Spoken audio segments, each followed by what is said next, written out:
Let's repeat the non-conformist oath. I promise to be different. I promise to be unique.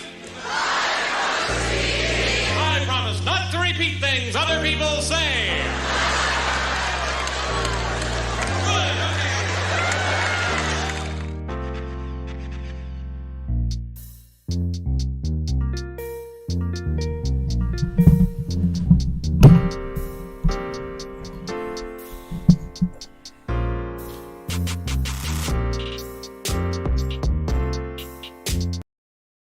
What's up, guys? What's up, guys?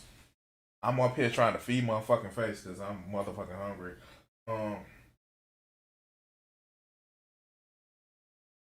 How's everybody doing today? Let me just try to adjust and shit. What's up? What's up? What's up? Shit. Cheap Chicken Monday at Jules. If you don't know, in the Chicagoland area, Jules or Albertson has a branch called Jules, and ironically, it's incredibly local. I found that out from just somebody who lives a few hours away, and well, they have fried chicken every motherfucking Monday, so. Cheap Chicken Monday.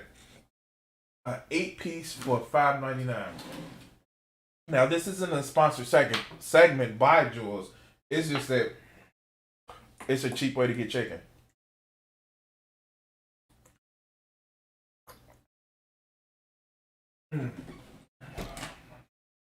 All right. So a couple of people told me yesterday when I streamed that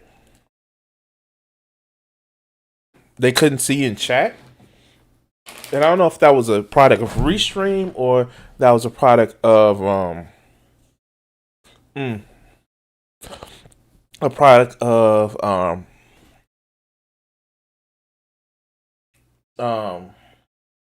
Streamlabs, because I actually use Streamlabs plugins to I guess I use the Streamlabs plugins over the OBS because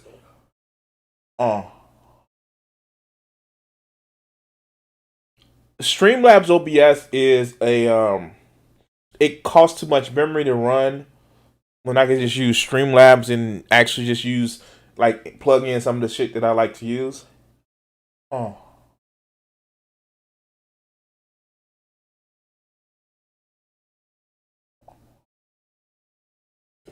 There we go. So what's up, everybody? What's up? Now, funnily enough, got the hiccups because I was trying to eat too fast. But funnily enough, that's the phrase. Sure. I realized that good old YouTube, good old YouTube has disabled a feature that I use very frequently. Now, if you guys know, I actually use in order to produce my clips, because I don't have an editor. What I do is I actually wait until the VOD is finished on YouTube, and then take clips and, well, basically just sit back and use the YouTube clip studio to edit my clips and then save it and all that other good shit. And the way YouTube fucked up things, it's just like, come on, dog, for real, YouTube, for real. You took away the save as new. Like, some of us can't afford extra software. Like, that's one of my biggest things. Like, I stream on the motherfucking cheap. And one of the tools that I have to actually help with my streaming is well, my PlayStation 4. And it can only do an hour worth of memory.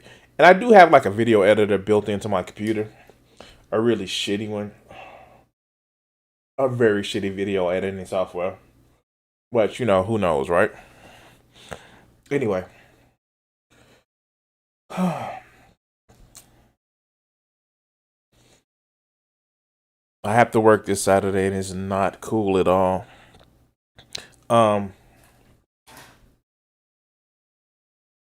Yeah. Yeah. Hey, I get an extra day off this week. Yay. So anyway, guys, let's get into the videos. Let's actually address a couple things. And let's see. I want to actually try something because I have a sneaking suspicion. Hold on. Let's see.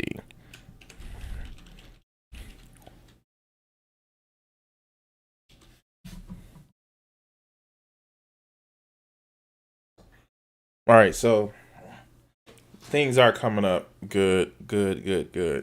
I'm just testing the different my chat because I don't want my I don't want it to be an issue with my chat and you guys can't respond. So yes, there we go. All right, so let's actually get into the stream. Let's start this. So.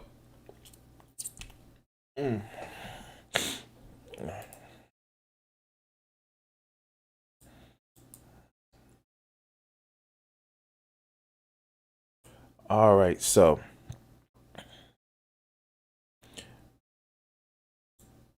how many of you guys know who Steven Crowder is? I know, we're on YouTube and you've been watching my channel, so you know exactly who Steven Crowder is. I know him as a massive piece of shit. And yeah. So remember about 2 weeks ago, a little bit over, I know I'm really early to the news story. Steven Crowder had actually got in trouble for, the overly racist video that he actually did on YouTube where he was making fun of black farmers. And that got him in trouble, and he had the whole, well, YouTube is banning me for jokes, haha. And so many right-wing motherfuckers actually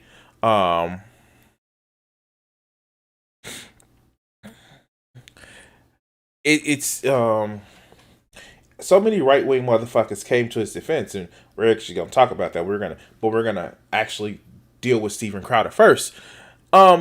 Steven Crowder, let's hear about his little tantrum. So let's go. Now, This is the video that got him in trouble. Let's actually look at this. Suspended from YouTube, I guess banned temporarily.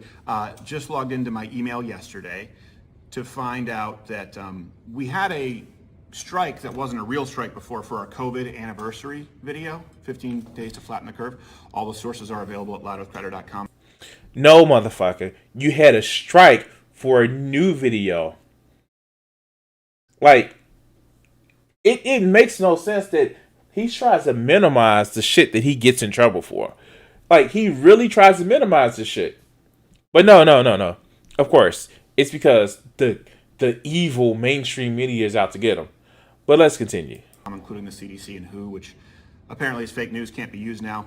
And yesterday, YouTube... One of the things that I don't get, like, why do right-wing conspiracy theories or right-wing fucking chuds try to throw doubt? They call it the WHO instead of calling it the World Health Organization. And I know it's framing, right? I know it's framing because they don't want to give legitimacy, because when they say the World Health Organization, it gives it some legitimacy. But the fact is, these motherfuckers, the WHO, is not a fucking band. They're not walking around talking about who are you. I fucking lost. All right, I'm losing the point. Let's get to it. Considered it a community guideline strike and took down. Okay, so another thing, just like, why does he try to cosplay as a fucking not funny Nathan Drake? A Nathan Drake with no personality. But I don't know. Because, like, yeah, I was going through my catalog of PlayStation 4 games today, and of course I have Uncharted, and he tries to look like a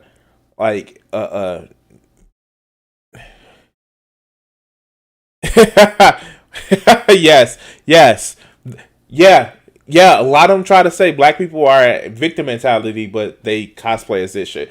But yeah, let's continue. Our episode where we specifically visited and I want to be clear about this here.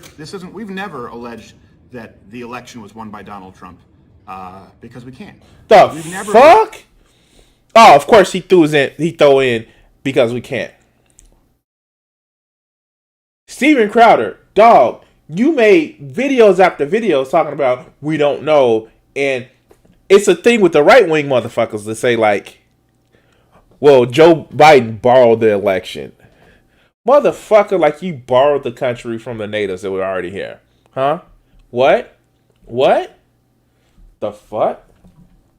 I'm sorry, not the country, the fucking hemisphere. But let's continue. That there was widespread voter fraud that changed the outcome of the election, because we can't. You're also not even allowed to express an opinion to that extent. But what? Wait, like fucking with the post office to distort mail-in ballots because of a global pandemic that Trump fucked up. What is that election fraud to you motherfuckers? Oh, wait. Let's continue. What was removed was a Nevada episode where we actually sent employees to locations where we looked at voter rolls, cross-referenced them with deliverable addresses, and took video with a copy of that day's paper at those addresses to say that there is at least some brokenness in the capacity as it relates to those addresses. That is now considered a violation of YouTube's guidelines. So I want to be really... Wait, you send somebody to somebody's home. You literally sent one of your employees to somebody's home and you put it on YouTube? Motherfucker, that's doxing. Let somebody come to your home and put it on YouTube. Then you would have a fucking shit fit because, like McSue says, you cry victim. But you know, hey, no. When everybody else does it, it's wrong. When we do it, we have good reasons, right? But let's continue. Really clear about something here. Well, first off, we'll be streaming here exclusively at Crowder Bits tomorrow and Friday, and I think we'll be able to stream and post again to the main channel next week. Half Asian Kraken is reaching out. Look. So first, I wouldn't want to be this motherfucker's lawyer. I don't give a fuck how much money that he pays me. But if he brings up like my half black lawyer or my half Asian lawyer, I would literally, rhetorically, in Minecraft, punch him in the motherfucking jaw. Like, this is the tokenism that motherfucking Young Ripper should be talking about, where Steven Crowder brings up my half Asian lawyer. Like, that's tokenism, dog. This is actually tokenism. When you have somebody in service to a fucking cause just because they're a minority, and you constantly bring it up in your face, not because a motherfucking artist and author wants to create another version of a character that you feel is established. No, that's tokenism. That's tokenism. But let's continue. YouTube is past the point now here of saying, well, you can say one thing, well, you can't say that. That's controversial. Well, maybe that's hate. None of these violations are considered hate speech. YouTube is making it clear in no uncertain terms that conservative opinions, dissenting opinions, as it relates to COVID or the election, are not welcome on their platform. No, you can have dissenting opinions, but you can't have dissenting facts. It's not. You can't have a dissenting reality. We know what the fuck is going on. We actually see it. That in Georgia they did 2 recounts. They even did a recount by hand. It wasn't anyone fucking with you, dog. People just don't like your shit. People don't like this conservative fuck everybody else and all about me shit. People don't like that, dog. People don't like the racism. People don't like your stupid punchable motherfucking face. People don't like it. And you're mad. Like, this is the shit that pisses me off. These fucking cancel culture people, oh, they kind of cancel me. No, motherfucker, you're just getting criticism. And if you're so pissy and mad because YouTube took my channel and I couldn't do this, then stop doing the shit that pisses people off. You don't just go out, see me, like, you know, come out and just whip out my, like, 3 feet long penis and talking about, yeah, they're just mad at me because everybody's jealous. Like, no, you don't see that shit. They're just mad. They haven't seen a penis this size before. Like, what the fuck, man? What the fuck? But, yeah, let's continue. Investigative journalism is not welcome on their platform, which, by the way, is the single biggest media platform that has ever existed. It is the town square. I tweet about it, but I'm suspended from there too with no cause. Wait, you're not suspended from Twitter with no cause. You broke TOS, dog. You broke TOS. And, like, what part of that don't these motherfuckers get? You break TOS, you get fucked. But, you know, because reasons, right? Because reasons. So let's be clear about what this means for you. All right, COVID. Have I ever been an anti-masker? Nope. As a matter of fact, we were selling masks partnered with Jocko in Origin, Maine early on when the CDC was saying that you shouldn't wear them. So let me get this right. When they said you shouldn't wear it, you were selling it. And when they flipped and said that you should, then you had all the questions. And by the way, you were making money from selling shit. I'm like, people promote shit all the time that they don't believe in. There's an organization that actually help priests and pastors that no longer believe in the faith, but still have no discernible job skills to leave that faith. People sell shit all the time they don't believe in. What is your excuse? But, you know, let's go. We're almost finished with this video. We've questioned the efficacy of states that have lockdowns and double mask mandates. Have we ever been... No one has a double mask mandate. Oh my God. Like, I want to know, where does Steven Crowder get this infinite supply of straw that he has.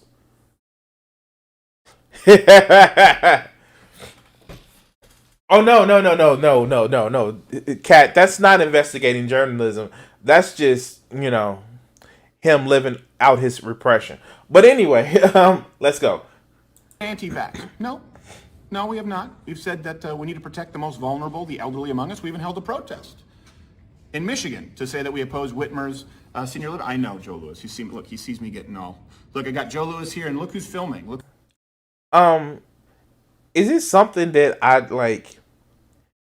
All right. So if you guys don't know who Joe Lewis is, a boxer, like I've saw this video before, and I get slightly upset when I realize that yes, haha, the joke, his dog is a boxer. But to name your boxer Joe Lewis, something just doesn't sit right with me. Maybe I'm too sensitive, but yeah. Yeah.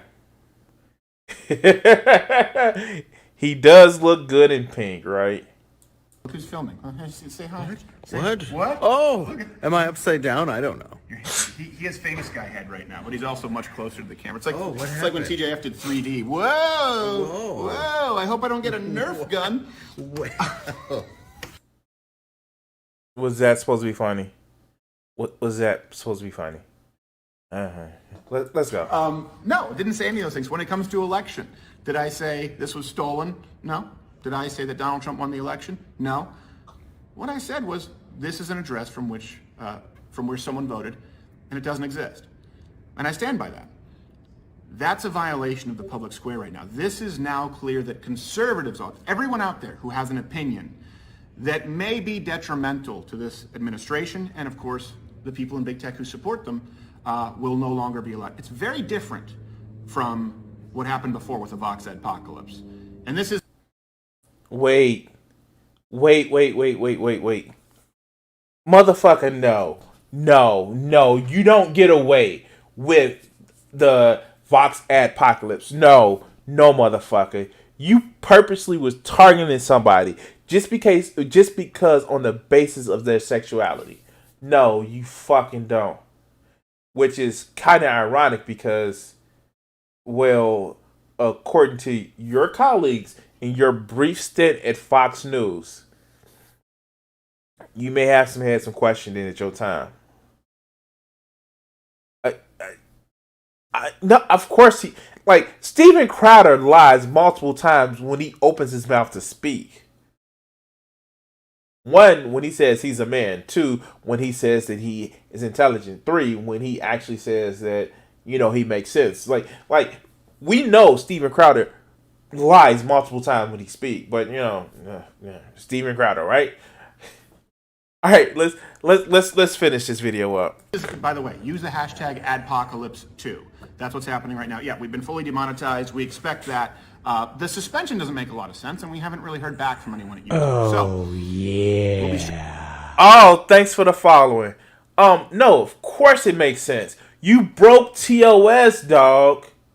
And the fact is, my TOS story. So, my TOS story. Recently, I did if you guys know, I made this wonderful, soulful, very, very hard-hitting and touching apology to the fans of the people that I actually piss off. And that apology video was age restricted to 18 plus. And if you were in my Discord chat, I actually said it this morning. I woke up this morning and I checked my YouTube and I saw that video was age restricted plus. Now, mind you, I know that motherfucker was flagged by the people that fucking hate that video, which is alright, fuck it. I didn't say or do anything that was breaking TOS, but it does have a lot of colorful metaphors. And I gotta deal with that. But these fuckers, these fuckers have an issue where, oh no, no, no. How dare, no, I can't be criticized. Fuck it. Whatever, dude. Let's go. Streaming here in Crowder Bits tomorrow and Thursday, and I believe Monday. And I would ask that anyone out there, let people know that we're available on Crowder Bits. All right, so now here's the fun part about it is this article that this video was done, and I know I'm late to the party, but it was on 3:30. On 3:31, Crowder's co-host said that on Twitter, because remember Crowder couldn't use it, YouTube had removed Steven Crowder's video posted to Crowder Bits channel, saying it violated community guidelines. Literally, you go online on YouTube's platform and say, I'm getting around their suspension. You're asking for problems. You're literally asking for problems. They tell you you can't stream for a week. They tell you that. And instead of rallying to the support of the community to say, hey, stop this, like all us fucking lefties have to do, what you sit back and do is like, I'm going to get around a ban. Almost as if you think the rules don't fucking apply for you. But guess what, motherfuckers? You learned that they apply for you. Didn't you, Steven? Didn't you? Aww. Did that hurt your feelings? Did that hurt your feelings? And then,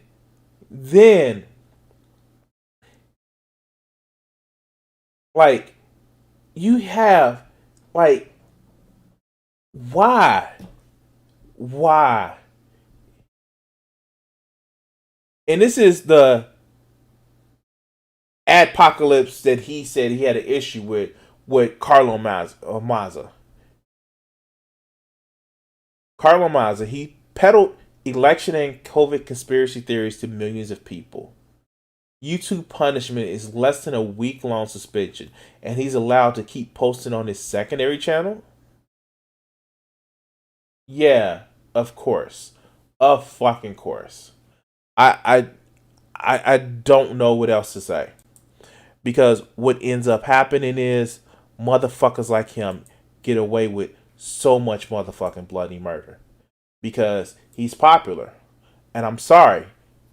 How does somebody like him have 5 million subscribers?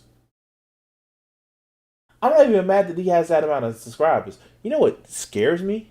Is that there are so many people that are willing to listen to this bullshit. Because they're scared too. They're repressed in some sort of way. And they feel that... Yeah. The thing about permanently banning them. I'm somebody that... No, let's not permanently ban him. Let's not. And I know it's a little counterintuitive because I don't like his message. Let's not permanently ban him. But you know what we're going to do? We're going to take away his monetization. We're going to take away his ability to sell merch directly through YouTube. That's what we're going to do. If he wants to actually sell merch and he wants to get monetized, let him set up his own site. But on this platform, no, motherfucker, no. No money made here. That was sure enough giving some act right. Just like the Republicans, and I'm going to do a story probably on that Wednesday about the Republicans and the donors are getting together. It's like, oh, you want to talk shit? Make a mud club. Actually, I do. If on my Streamlabs, I actually have, my t-shirts on sale. So yeah, Hell Satan. Like, I actually have my t-shirts on sale. It's if you go to my Streamlab page, you can actually take a look at it. But anyway, guys, if you like this content, if you like this video, please like, share, and subscribe. I do this live every Monday, 7:30 Central Standard Time, 7:30 p.m. Central Standard Time, where you guys can actually come and we have the chat Mondays and Wednesdays and Fridays, 7:30 Central p.m. Central Standard Time. And yeah.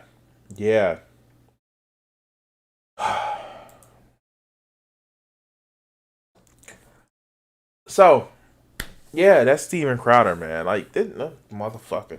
I just okay. All right, help me out, guys. What appeal does he have? I know we're a bunch of lefties and shit like that, or leaning left, depending on your journey. But like, what appeal does a motherfucker like Steven Crowder have? I don't get it. Even before I made my journey to the left, I just couldn't. I don't know. Like, hatred just didn't work for me like that. I actually pity people. Like, I pity Steven Crowder, and that's like sad because you never should pity anybody. But I pity Steven Crowder, like, especially since like his dad is his manager and he controls the shit out of his career.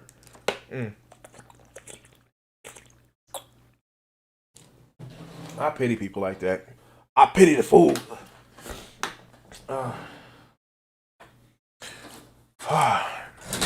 Man.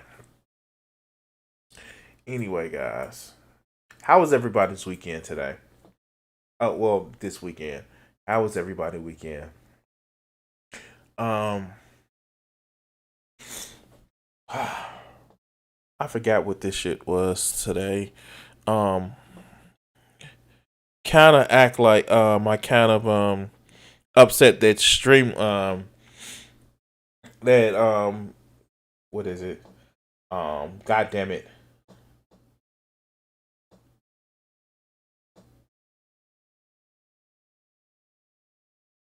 Wait, which one? Let me go back.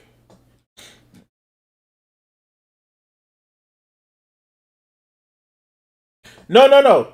The problem with Steven Crowder is he is closeted about something. Not the trans thing. I would actually admit that making it where you want to commit the place that he's trans. I think Steven Crowder has something that he really specifically feels that it's something that he can't be, so he makes fun of a lot of other people. That's not exactly making a play to his sexuality. It's making a play to he has some shame that he wants to actually be, that he feels he's not acceptable to be. And I would actually stand by that. Somebody that is that bullied that bullies everybody else, it is something about him, be it anything. And my subscription to whatever that can be, it's just that he has some repressiveness that he feels he can't be because you wouldn't be that much of a bully. And that's something I stand behind. That is something I stand behind. Now, sexuality, his gender, I don't know. But it is something that he is repressed about, that he feels he can't repress it. That he has to repress it. And that is something I stand behind. It doesn't have to be sexuality. I make it a point to say, like, there are Republicans who complain about gay people, but what happens is you find out that they may be into some other shit that they feel that they can't be, or they may just be cheating on their family. And I think that's a result of him just being, how do I put it? Because he's bought his immediate audience, his team. He's bought his audience, and that's one of the big things. He's bought his audience. When he was at Fox, they didn't put up with his bullshit, and he felt really deflated. Like, there was an interview about his coworkers when he was at Fox for a while, and they he didn't get any of the praise that he thought he was supposed to get, and like you can tell he was verbally deflated. And it was amazing because, like, at that time, yeah, people, like, one of the guys that were there, like, Fox, of course, we know is toxic. But the guy who was at Fox, he did question his manliness. But no, Steven Crowder is repressed about something. I can guarantee you that. It is something that he's repressed about, and unfortunately, we don't know what it is. We may find out what it is, but unfortunately, we don't know what it is.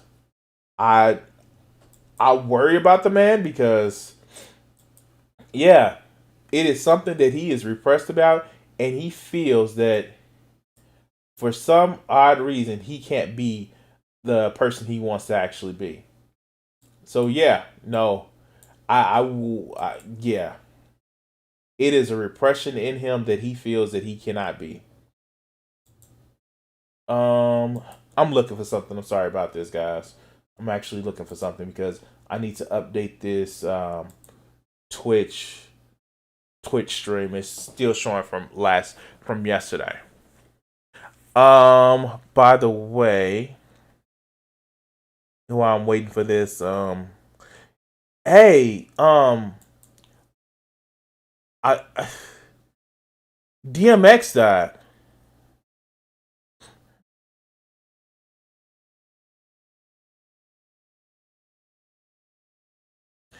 Yeah, see, I wouldn't even say that he's a chaser. I'm like, you know what? I'm not gonna get into a condemnation. Oh God, I'm not even gonna talk about Milo. I wouldn't even get into condemnation of.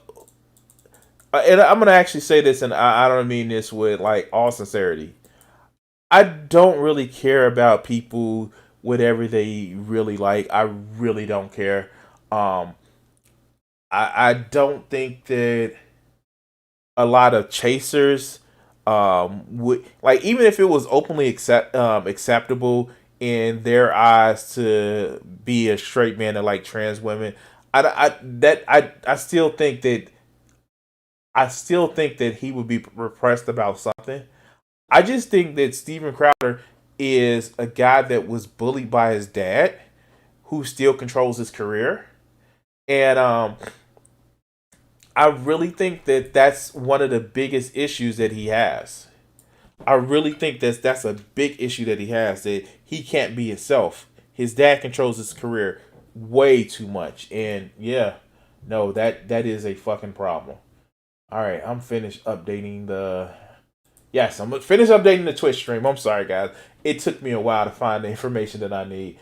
Let's go to the next video, and just bringing it up.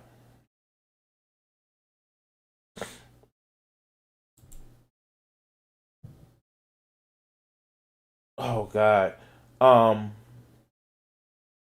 Yeah, I'm like, so one of the biggest things that I'm gonna get into the video, one of the biggest things that I really don't like, because I'm a streamer and because I do these comments and topics and shit like that, is it's like I be seeing some of my people that I watch, and I can't actually watch some of their shit because it's just like I don't want it to taint my experience on you guys watching. And that is, yeah, and that's one of those things where it's just like, guys, welcome stop back to Strong's. Shit, okay.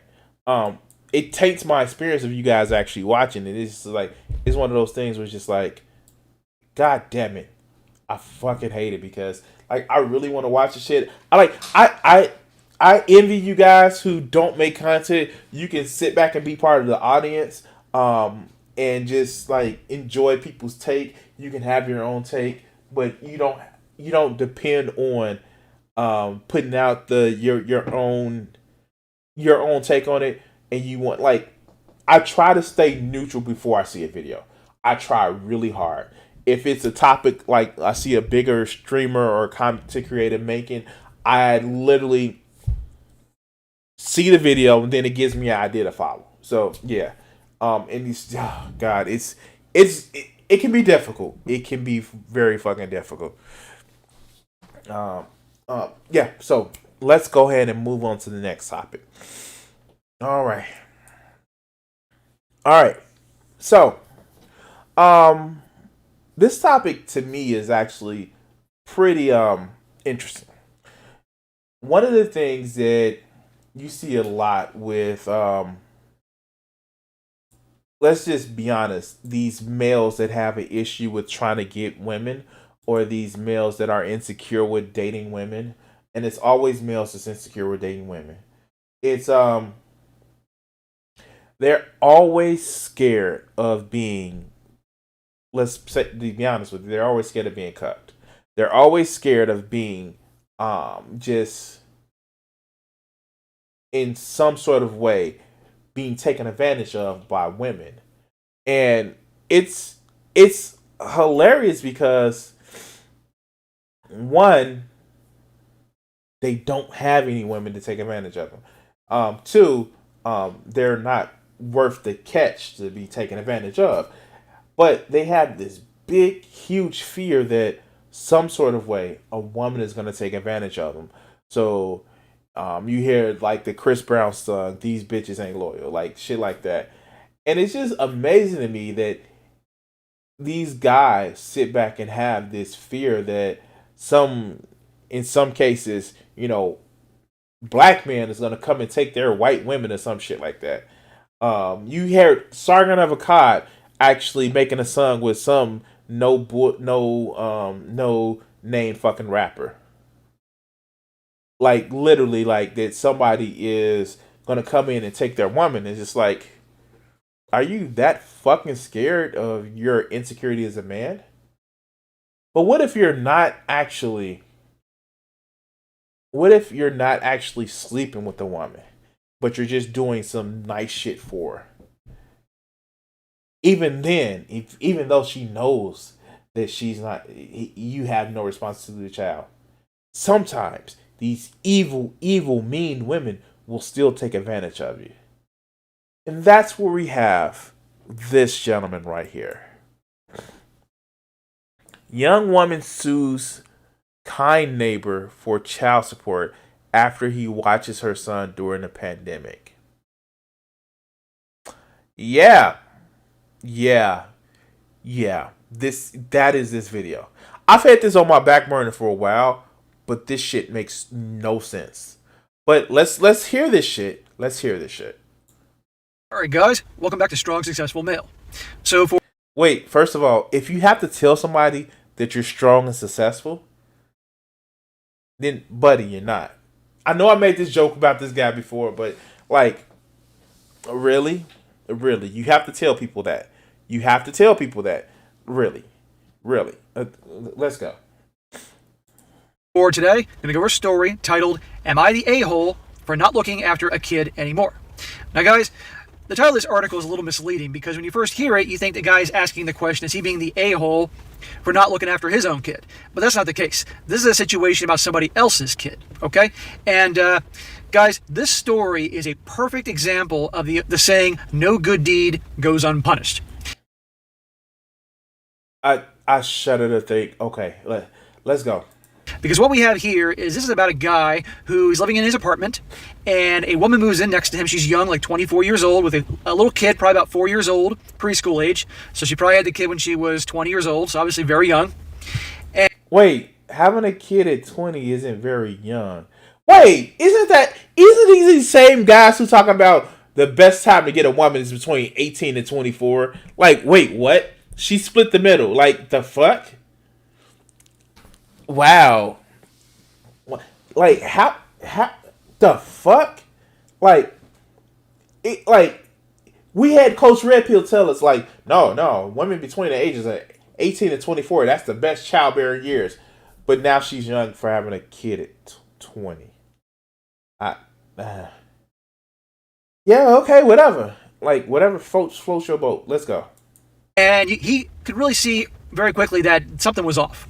She was obviously struggling. There was no guy around to take care of the kid. The police were coming by rather often to check up on her. The kid seemed very timid, like he had dealt with a lot of turmoil in his young life. A lot of things. And oftentimes the kid was unsupervised. And so this guy basically, out of the kindness of his heart, tries to start helping her out. And you're going to see later on how she repays his kindness in the worst possible way. And I got to tell you guys, it's really sad that with the way the world is... Wait, let's see. Citation needed. He actually put a source in. All right. So let's actually look at the source. Um. All right, this was done about a month ago. Am I the asshole for not looking at their kid anymore? I, 27, used to live in a shitty apartment building. I had a neighbor right next to me called Sarah, approximately 24, who had a 6-year-old son. Why did he say he was 4? Okay, whatever. She lived there for 3 years and moved out about 2 months ago. My grandfather passed away and left most of his money, possessions to me and my sisters. Oh, so he didn't have to. Oh, never mind. He didn't have to work. That's just like no. Never mind. Never mind. Sarah and her son moved in about 4 to 5 months after I did, and although she didn't talk about it, I got the feeling that her ex hadn't been the greatest. Police will come around occasionally to check if she was okay, and the kid was scared of loud noises. So why is he making it seem like the mother was an asshole? Like, wait, what? I work from home, data analyst, and was around a lot. Mark used to go to preschool while she worked, and after he started school, he was supposed to go to an after school mining thing. After school mining thing. That doesn't make sense. Sarah works from 10 a.m. to 8 p.m. as a nursing aide. The problem is, back in March of last year, the problem is, in March of last year, his after school thing closed. And then a couple of months later, his schools shifted all their learning online, and his mom only got busier because of the virus. Okay. I kept seeing him playing outside by the road, hanging off the balcony, and was a bit worried for his safety. So started offering him hot chocolate and keeping an eye on him. About a week later, oh god, this is a long post. Sarah came by and offered me $20. She said it was she was very apologetic and explained that her parents disowned her and she couldn't afford a full-time nanny for him, and also couldn't afford to quit her job to keep an eye on him, which was basically her only option. So something tells me that they're in the UK. Okay. My oldest sister, a nurse, and I seen her. Wait, and I seen her looking scattered with bruises on her face from masks, and so I felt bad for them and offered to keep her eye on Mark while she worked. And long story short, after she picked him up, the number. Wait, what? Wait, so long story short, in October, I was moving out and she was distraught about what she would deal with Mark's school and still hadn't opened yet. I offered for her to drop him off at my new place while she was working in temporary solutions during the virus. This had been working for the last couple of months until I received a letter from a lawyer basically informing me that she was filing for child support against me as I had taken a parental figure in Mark's life. I immediately called Sarah and told her to come get Mark. We had a massive fight because basically she thinks that I can afford it and why shouldn't I pay? Wow. Tiny update. Thank you for the loving message. I can't see any of them because I'm a Reddit error keeps popping up. Wow. I'm sorry. This makes no sense to me. Like, let's. I hate to do this, but that's one. Wait a minute. Wait a minute. Is that the only thing that this motherfucker has? Wait a minute.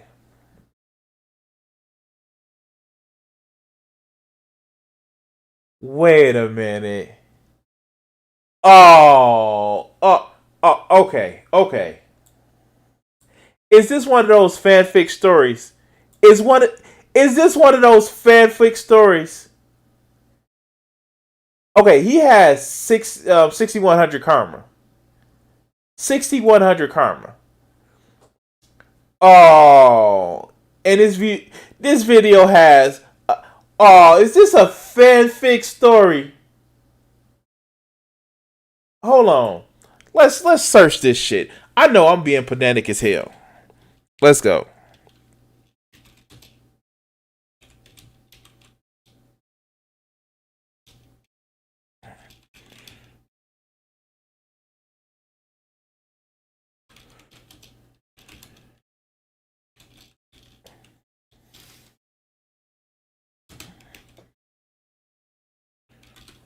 Let's see this shit.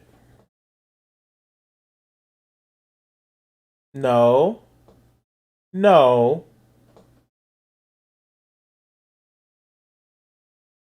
Something tells me this will make the rounds on so many posts. Oh, like literally. Huh. Like, wow.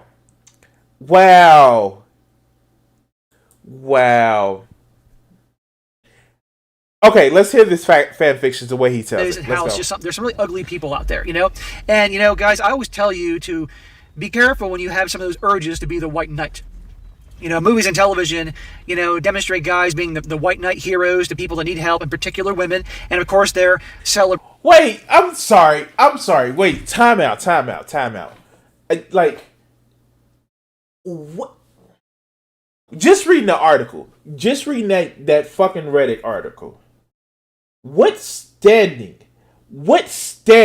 that, as somebody who actually has to deal with family court and went through a divorce, you have to have standing in order to sue somebody for child support.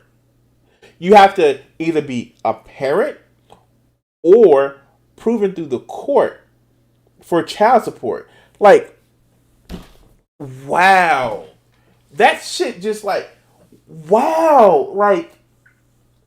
This is a insecure male's fanfic of being a fucking white knight. And I look, this video was done. When was this video done? That post you guys saw was about a month old. This video was done about a month ago. How much you want to bet that this motherfucker literally created the post? Or somebody that's like him created the post just to fucking complain about this. But let's hear this shit. For it and get the most respect for it. But sadly, how many times have guys been trying to be the good guy, the white knight, so to speak, and it blows up in their face, or they're treated with disrespect, or just completely kicked to the curb after doing these nice, kind gestures to help someone out, but in this particular case, a woman. So I tell you guys, don't be the white knight. As much as maybe you were raised to be a good guy to help people in need, I certainly was. You got to learn, unfortunately, in today's, and in the world in general, because of human nature, the ugly side of human nature, but also in today's world where it seems like people are more selfish and self-centered than ever, you can't do that. So I'm going to go through this story, guys. You're going to see I'm talking about here, and I'll chime in my 2 cents here and there. So it starts off. I used to live in a shitty apartment building. I had a neighbor right next would come around occasionally to check on her and see if she was okay, and the kid was scared stiff of loud noises and yelling. So there's no guy in the picture. She's 24 years old with a 6-year-old kid. Sounds like the baby daddy is a Chad or Tyrone. To no surprise, Chad and Tyrone isn't there, living there to help take care of the kid, pay child support and all that, and the police come around regularly. What does that say about the situation? Of course, he had to throw in the Chad or Tyrone. Doesn't know anything about the race of the person.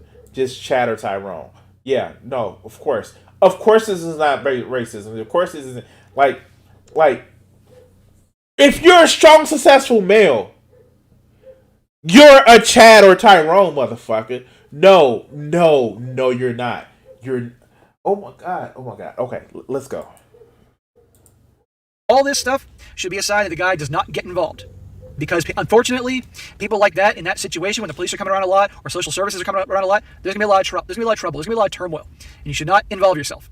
Unfortunately, this guy gets involved. He says, I work from home. I'm a data analyst, so I was around a lot.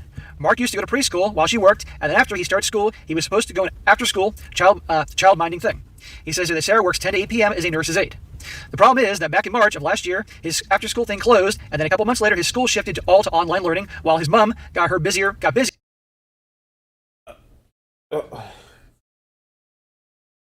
So, bear with me, guys. This is one of the things that kind of fucking, I don't get with these motherfuckers, right?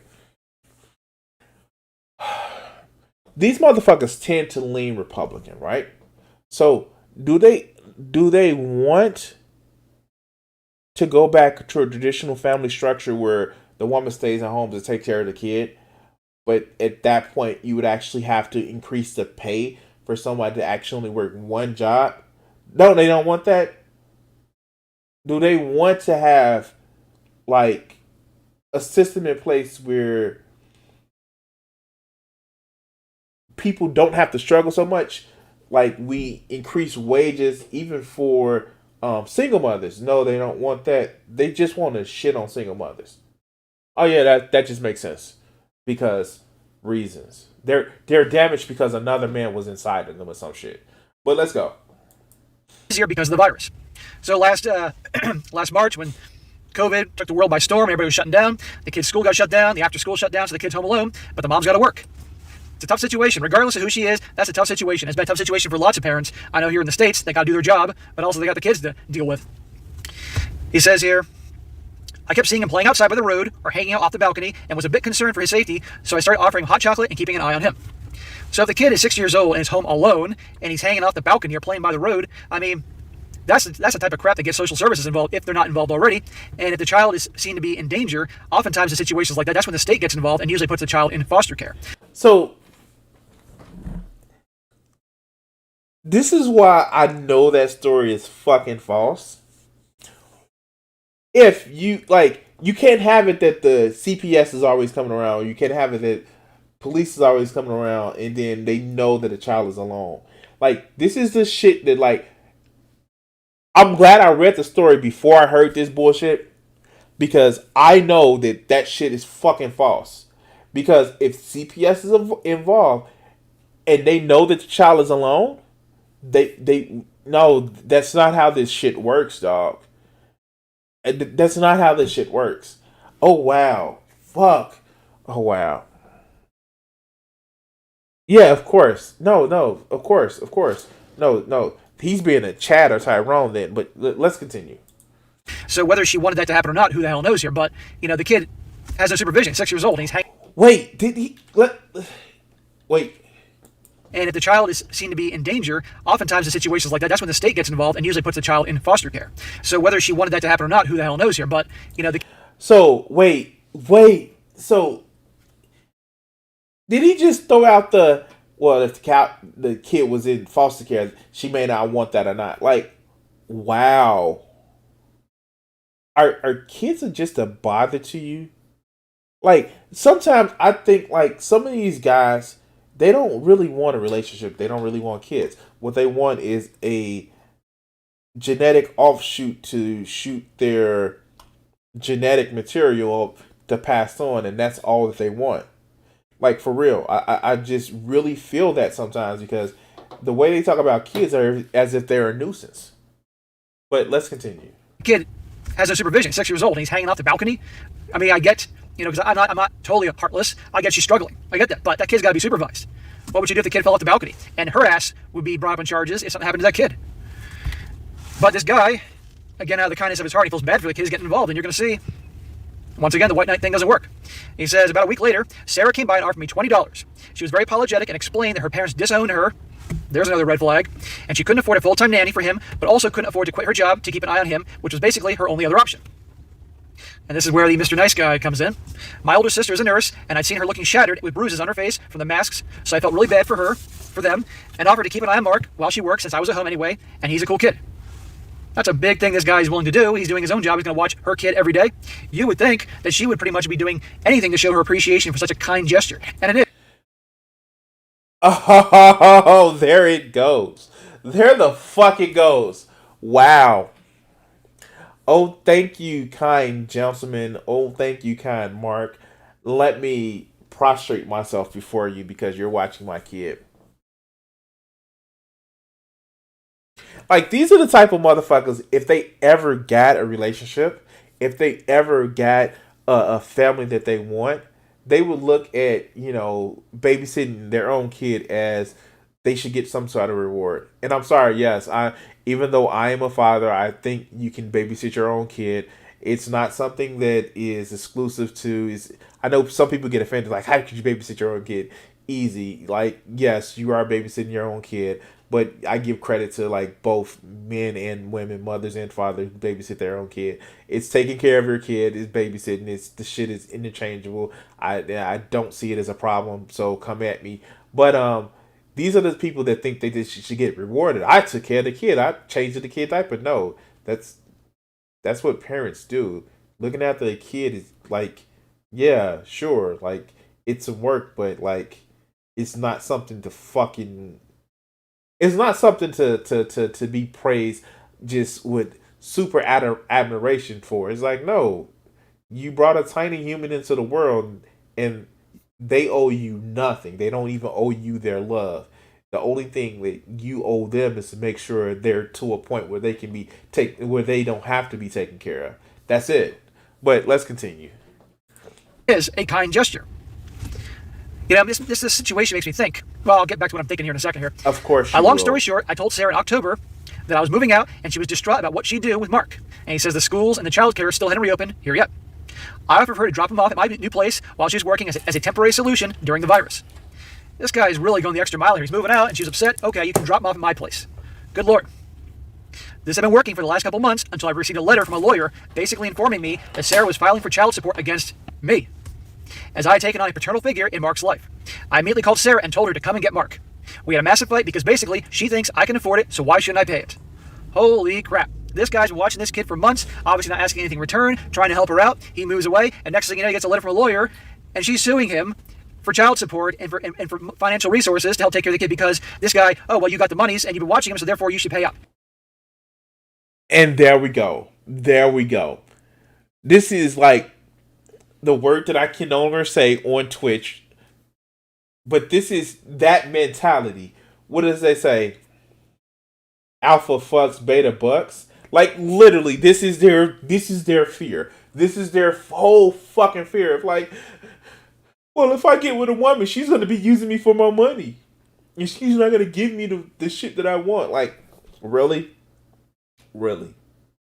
And if you think I'm wrong, he's already implied that, well, he's looking after her kid. She should be doing anything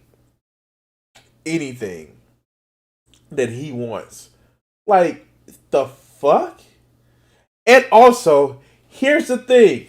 Motherfuckers, you can tell these are motherfuckers that has not dealt with kids. You have to have standing to sue somebody for child support. You have to have some sort of standing. Oh, let me put this something in these motherfuckers can actually understand. When your favorite God King lost the election in 2020, Texas couldn't sue Pennsylvania because Texas had no standing to sue Pennsylvania. You have no legal recourse to sue somebody else.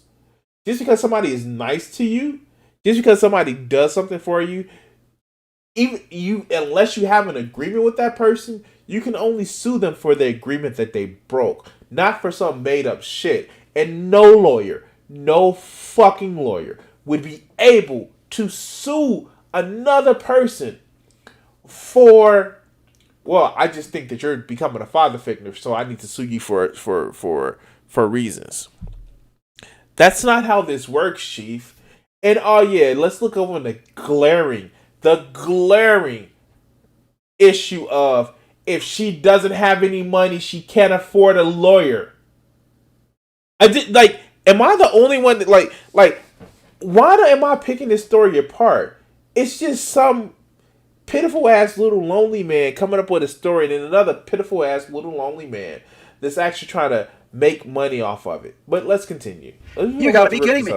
What I tell you about no good deed going unpunished and the whole white knight thing? She's out of her damn mind. Well, she's not out of her damn mind. This was probably planned. It's a wonder that she's in the situation that well, let me rephrase it. It's not a wonder, but no surprise that the parents disowned her. All these red flags have been coming up. Guys, you got to pay attention to the red flags. And guys, you can't be the white knight. It's unfortunate, but look what happened here. He says here, after she picked him up, I blocked her number and contacted a lawyer who told me I would probably be fine as I'm not his dad and never offered to take care of him in any financial way. Sarah's been in touch with my sisters. She's got some nerve. Who think I'm doing the right thing, not paying, but I'm being a dick by refusing to look after Mark anymore. You're damn right he's not going to look after the kid anymore. Wow. Now it's the all women stick together type bullshit. Yeah, of course this story is bullshit. Of course this story is bullshit. This story was made up to get some motherfucking clicks. This story was made up to get some motherfucking clicks. That's all.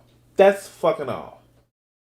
When, like, God, like, I'm not saying that everybody has to have a presence on Reddit, but, like, these am I asshole stories are the same things of r/fiction.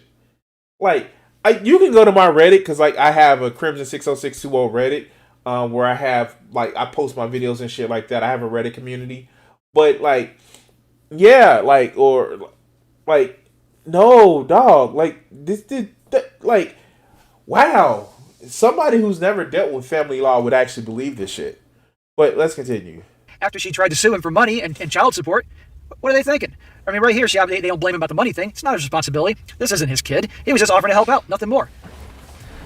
He says, I feel like shit because he's probably back at being stuck in those shitty apartment blocks again, but I also don't want to risk a court case. Am I the a-hole for refusing to look after him while she works? No, it's not your responsibility. It never was your responsibility.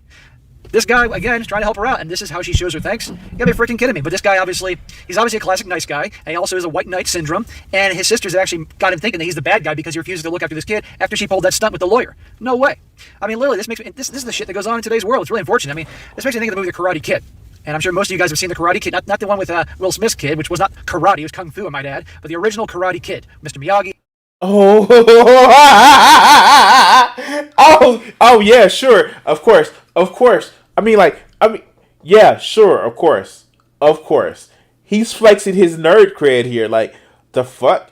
Alright, yeah, sure, okay, let's go. And Danielson, y'all know that Danielson was getting bullied and beat up. His family was poor, just his mom and him. And Mr. Miyagi takes him in and trains him to defend himself. And he gives him a free car on his birthday. And he goes off to win the tournament against the Cobra Kais. And this would be literally like, this was today's world. After Danielson kicked Johnny with a crane kick on his face, then his mom would sue Mr. Miyagi for financial resources because after he did all this stuff for Danielson. That would be a movie based on today's world. You gotta be shitting me. No, it's not this guy's responsibility. No, the Jaden Smith movie was based on today's world. Like, yeah, no. Oh God. Like, this stupidity is running rapid with this one. All right, let's go. Let's see if he has any more substance shit to say. Let's go. What this guy needs to do is never be in contact with her again. And he can certainly feel bad for the kid, but to be perfectly honest, she can't take care of this kid, okay? And you know, looking at it from an outside source. All right. I'm not going to sit back and let him shit on her, even if she's a fake person. I'm not. Like, this shit just makes no sense whatsoever. And yeah, no. Wow. Fucking wow. I get why some men actually fear this shit. Like, I get it, because there are people who motherfucking will take advantage of people, like men and women, that will take advantage of the fact that somebody is being nice. But, like, when you make a channel devoted to the fact that, oh, you shouldn't trust women, and oh, women are bad, and they're just trying to, like, literally trying to steal your seed and your money. Like, this shit, this, wow. Is this the, like, I jokingly titled the fear that some men have, but, like, wow, I just can't sometimes. Like, somebody, like, I can't sometimes. Whew. Wow. Shit. Anyway, guys, if you like this video, first, press that follow, press that subscribe button. If you're watching live, if you're not watching live, you're watching on my replay of my YouTube channel. Please share the video, follow. I do this every Monday, Wednesday, and Friday, 7:30 Central, 7:30 p.m. Central Standard Time, and we get to laugh at fools like this, or just think that it's incredibly sad that they make up stories to make up content. Oh wow. All right. Thank you guys, and see you on the next video. Oh wow. I just, wow, like, that shit is, like, hilarious. Like, what do they think? Like, Oh my God. Oh my God. Wow. Yeah, of course. Of course. No, men are justified. The men were right. Like, the fuck? Alright. Alright. That was a good palate cleanser because, like, you just, like, see the shit just out of just, like, left field. Like, that it doesn't make sense. It doesn't make sense. Okay.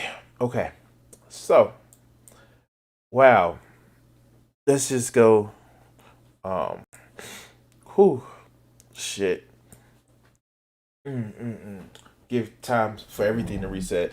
I'm trying a new process because, like I said at the beginning of the video, YouTube is actually changed the format of what they do, and it kind of pisses me off that they changed it. But I'm going to actually try a couple of different things to see if this actually works out. So you guys would actually be able to. Yeah, of course, Panda. That dude was an idiot. He's a strong, successful male. You gotta understand, he's a strong, successful male doing videos in his car with shades on, in a cheap ass looking jacket. But no, he's strong and successful.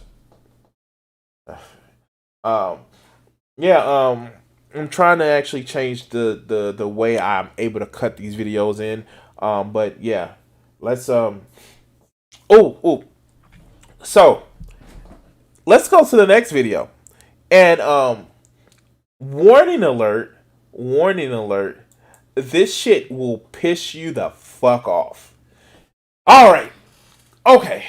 I know this shit blew up over the weekend, but this is the shit, as you guys actually know. As I've always said, if we're looking for police misconduct, there isn't a week that goes by that there isn't a national story about police misconduct.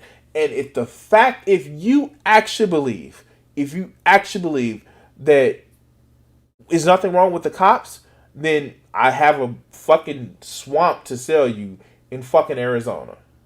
I guess that's a mixed melody. So here's the thing. When you have it where, and I get it, people are familiar with certain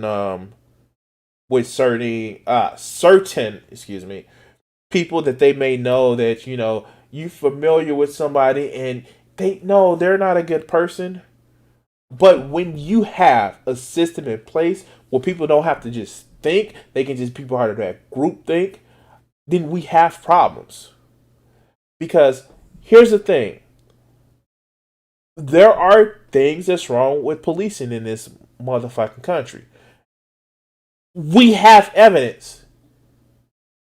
And I want to see how right-wingers actually deal with the shit, where they actually have respect for the police, but they also have love for and support for the troops. How do they deal with this shit? I've seen how some deal with it, and it's fucking unbelievable because reasons. Let's go to an incident that happened back in December, but the body cam footage was actually put out the beginning of this month.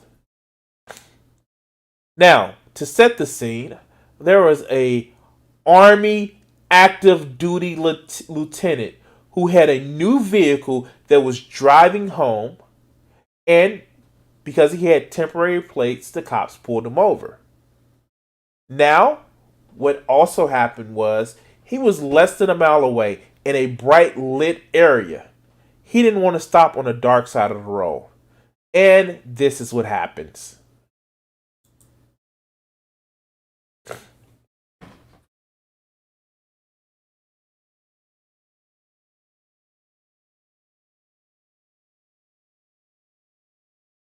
This is the body cam footage from the officer.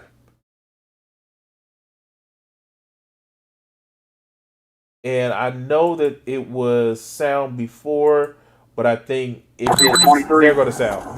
Person CVS. Cancel.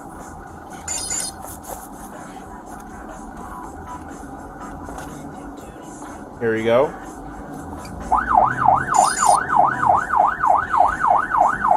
Let's skip ahead.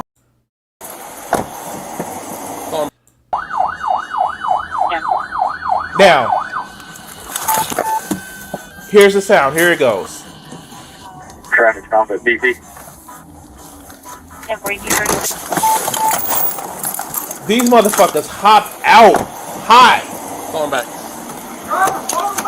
Automatically pulls out their fucking weapon. This is a fucking gun. Hops out hot, pulling out a motherfucking weapon. Hops out hot. Just hot, pulling out the weapon.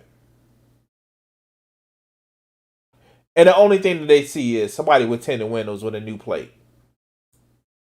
Put your hands out the window! Felony traffic stop, 1836. Put your hands out the window! Turn the vehicle off! Put your hands out the window! How many occupants? All units 1013, 804, 803, felony stop. 18 Windsor, 1 East Put Windsor. your hands out the window and turn the vehicle off!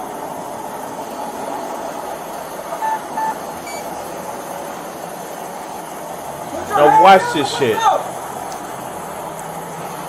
Not walking up to the car. Not actually approaching the car in a calm manner. Hop out the car hot. Because reasons.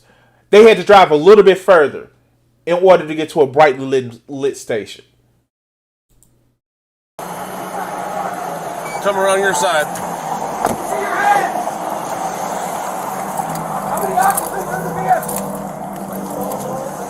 How many occupants are in your vehicle? Open the door slowly and step out. Open the door. Get out the car. Now, let me ask you guys something. Let me actually address this with you guys. If the first thing a cop does when you get pulled over, they tell you, they hop out the car hot with their weapons drawn, and they're yelling at you, do you feel safe getting out the vehicle? Really? Do you feel safe getting out the vehicle? All these people that sit back and say, well, they should just listen to the cops. Cops will challenge you to a game of Simon Says at any time, no matter how you feel. And if you lose, they get to kill you. Do you feel safe getting out the car with the shit with this fucking environment right there? Open the door slowly and get out. Get out of the car now! Open the door and get out the car. Hold still. Hold. Keep your hands outside the window. Keep your hands outside the window. Get out of the car now. Get out of the car. Now. Get out of the car now. Get out of the car now. Yo, what? He literally says, I serve this country and this is how I'm treated. This is a fucking soldier. They see the camo on his fucking arm. They see this shit. But also because he can't pass a brown paper bag test, then it's a fucking problem. Guess what? I'm a veteran too. I learned to obey. Get out of the car. Get out of the car now. What's going on is you're fixing to ride the lightning, son. What's going on? You fixing to ride the lightning. Literally, I'm going to tase you because you're not listening to everything I want to say. Not what's going on. It's you're fixing to ride the lightning. For what? You still haven't said exactly what the fuck you're stopping me for. You're just flashing lights. I pull to a safe location and you have a fucking issue. You about to ride the lightning. Get out of the car now. Notice, Notice, did you guys see that shit? He switches from his fucking weapon to a taser now. Because he knows the optics of this shit. Wow. Let's go. Get out of the car now! Get out of the car! Sir, just get out the car. Work with us and we'll talk to you. Get out the car. I'm not. No. Fuck that. Call your captain. I'm not getting out the car until you call your captain because this is the shit that you're doing. No. Call your captain. Call your motherfucking captain. Because this shit, you coming at me with your weapons motherfucking drawn. Without even having a fucking issue. Did they say he did an illegal turn? No. Did they say he did anything that was fucking wrong? What they do is hop out the car with weapons hot. But it was his fault. Sure. Just saying. Let's hit it. See their order. Obey it. I'm honestly afraid to get out. Can I? Yeah, you should be. Get out. What? Wow! And this is what made the motherfucking headlines. He says, I'm honestly afraid to get out. And you should be. The number one rule across the country is not... Well, I know, what was it? Kentucky tried to make the law. If you disrespect a cop, then that's a law. Like, yeah, they tried to make it a law. But the number one, mostly unwritten rule across the country is if you disrespect the cops, whatever you get, it comes to you. The fuck? This is a power trip. This is nothing but a power trip. But let's continue. Get out! Get out the car! Get out now! I have not committed any crime. You're being stopped for a traffic violation. You're not cooperating at this point right now. You're under arrest for... You're being detained, okay? You're being detained for obstruction of justice. Notice he had to say, you're under arrest. No, you're being detained. Because he knew the optics at this particular point were fucked up. He knew the optics at this point was fucked up. All because you challenged authority. They were going to get him for resisting arrest. They were going to get him for, what was it? Not evading justice. What is that? Where you fuck, I forget what it was. But it's where you inhibit justice or some shit. They're going to say it. But yeah, like, listen to this shit. Violation, I do not have to get out the vehicle. You haven't even told me why I'm being stopped. Really? Get out of the car now. Get out of the car. Get your hands off me. Get out of the car. Get your hands off me. You know what? Get your hands off me. Not a problem. Hands off me. Back up, I Daniel. didn't do anything. Don't do that. Sir, get out of the car now. Hey, sir. Get out of the car now. Sir, look. I'm trying to talk Get out. to you. Okay. I'm trying to talk. Get out. Just get out of my car. So, he's right. He knows exactly his rights. And that's the fucked up part about it. And like, I know, like, here, let's do this. And I'm just gonna actually bring it here. So, you remember how Dave Chappelle made the joke about how black veterans are like the ones that the California shootings of black veteran who like killed cops, like ambush cops. Also, the shooter that was in Houston that the cops blew up with a bomb was also a black veteran. Excuse me. And, like, this is the shit that we see. This is the exact shit that we see. And literally, you fight for your country.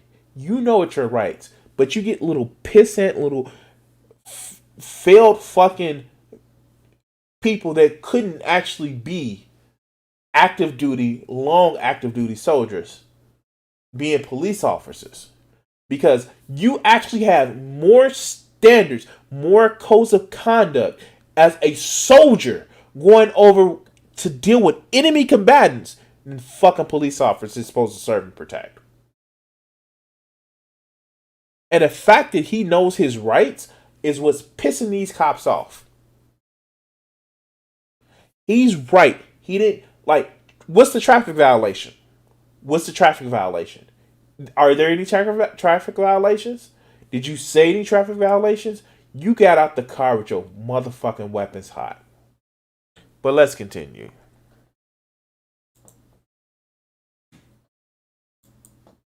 Please relax. Get out. Please relax. Get out of the car right now. Now. This is not how you treat a vet. I'm actively serving this country, and this is how you're going to treat me? Back up, Daniel. I didn't do anything. Back up. Whoa, hold on. Daniel. What's going on? Hold on. Watch it. And there's the pepper spray. Now, mind you, how much he pepper sprayed him. That was already 2 squirts. But let's continue. Get out of the car. 3. Get out of the car now. That's fucked up. Get out of the car now. Sir, just get out of the car. I'm trying to breathe. Get out of the car now. That's fucked up. That's really fucked up. Yeah, get out of the car and get on the ground now. You're going to get it again. I don't even want to reach my seatbelt. Take your seatbelt off and get out of the car. Like, what are they afraid of? Like, I'm sorry. I'm at a loss. What are they afraid of to this guy? Like, I know obviously what they're afraid of, but like, what caused them? Like, this traffic stop, like, went like, which, like, why?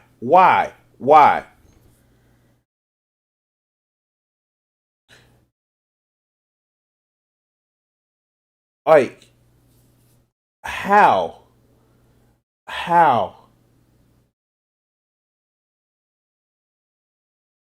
I don't know. Let's go. Get out of the car now.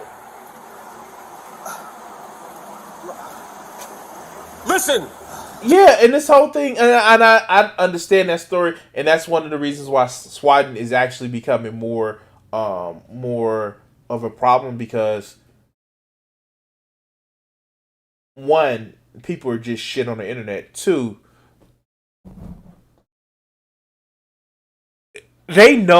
people know that you can use cops unironically as some fucking attack dog, because they're so fucking scared. They're so fucking high strung with shit that they, oh no, I have to be scared because this is the most dangerous job in the world.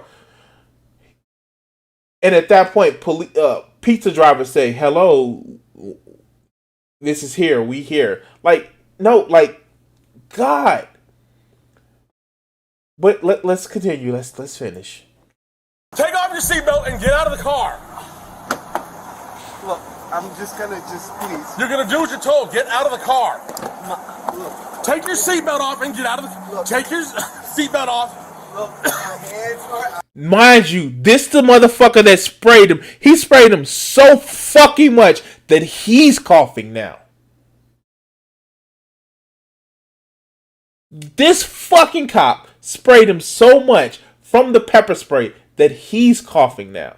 And the fucked up part about it is Lieutenant Navarro literally still has not put his hands down, because he knows the moment that he puts his hands down, he may get 2 inside of him. That's why he doesn't want to put his hands down, because the moment he looks as if he's reaching the wrong way, pop, pop, pop.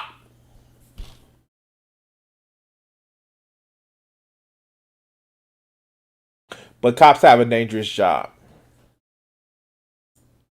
Out.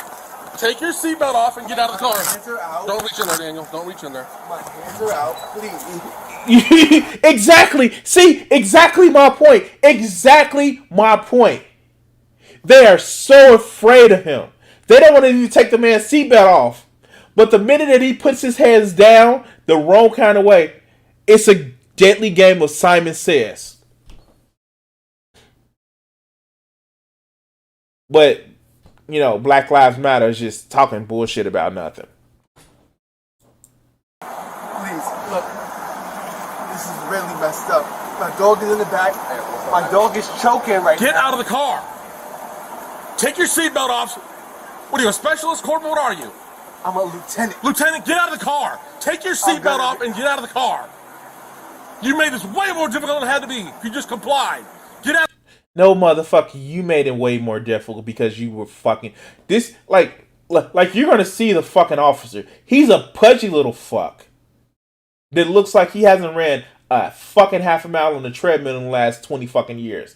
I know I'm a pudgy motherfucker, but I can call out a motherfucking spade being a spade. Well, I guess that's a bad analogy for this motherfucking. All right, let's go. Out of the car. I'm reaching for my seatbelt. Fine. Take your seatbelt off and get out of the car. Straight onto the ground. Straight onto the ground. Ma'am. Is your commanding officer available? Down. Let's go. Is your commanding Let's officer go. available? Get on the ground. See, he knows his rights. That's the problem. He knows his rights. And this is what's pissing them off even more. Get on the ground. Get on the ground now. Get on the ground or you're getting sprayed again. Get on the ground. Can you please talk to me about what's Get on the ground. Get on the ground now. Can you please talk to me about what's going on? Can you please talk to me about what's going on? You're not. Can you please talk to me about what's going on? Why am I being treated like this? Why? Because you're not cooperating. Get on the ground. Why am I being treated like this? This is really messed up. This is really messed up. Sorry, well, just work with me. This is fucked up. This is fucked up. This is fucked up. All right, so wow, we actually have where people were actually want to humiliate a man for no other reason, but he made them mad and they had to drive a little bit more. Now, let's actually look, because I did get this from Virginia Post article. And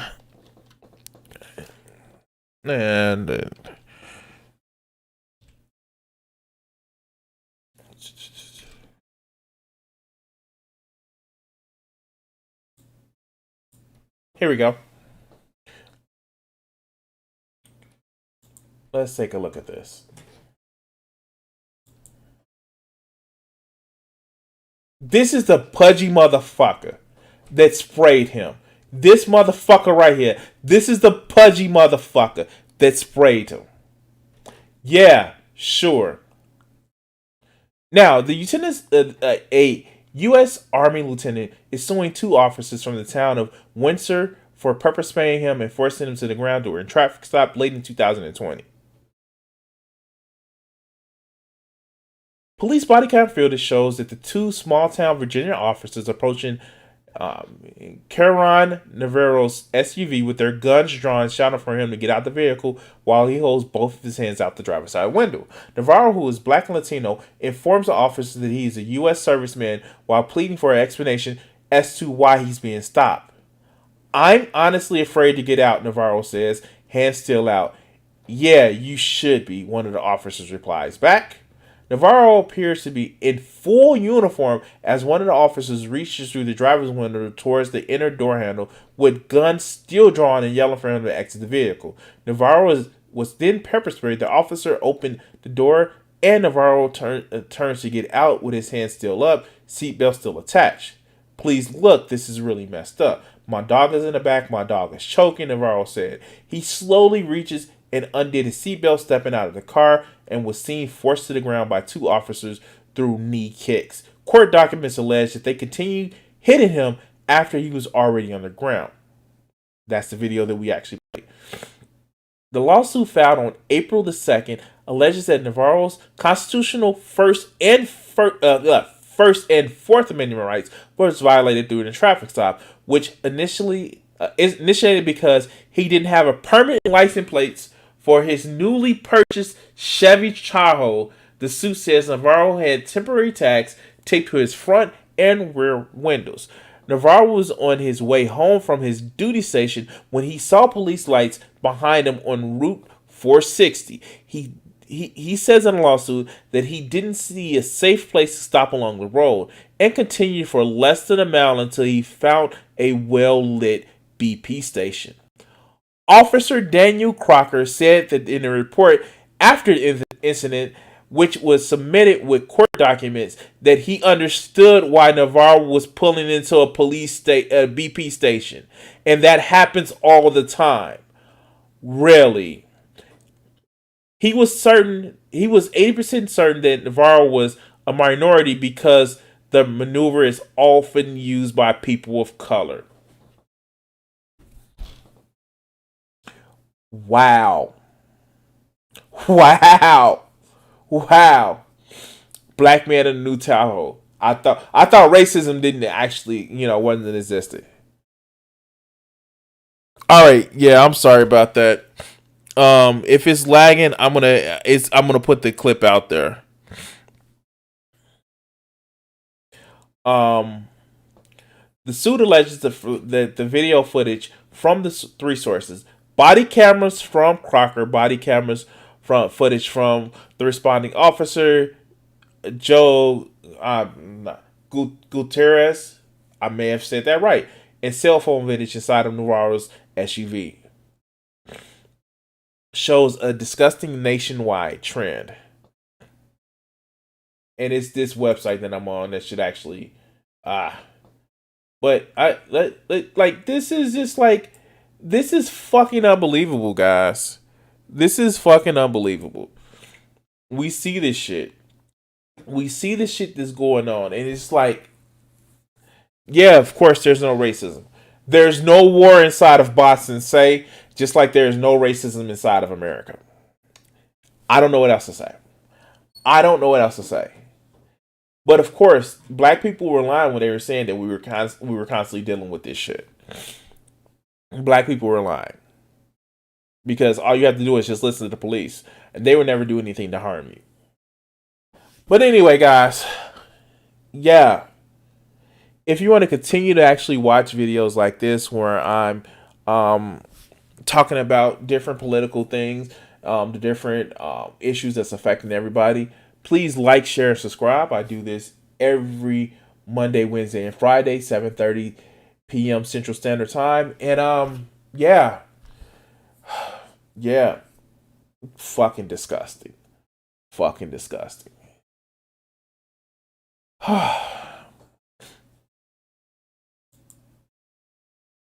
All right, guys. All right. Wow.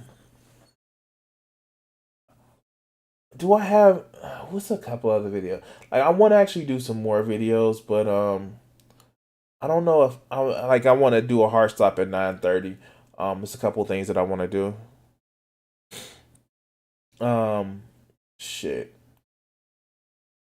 I wanted to do Obsidian. Somebody in my comment section told me about it. Let's do. Okay, I'm sorry. I'm sorry I forgot about this one. Let's actually go to the Timcast. Hey, let me tell you a story. Oh, wait, stop, Tim. Fucking idiot. Yeah. Hey, what's up, Ziggurat?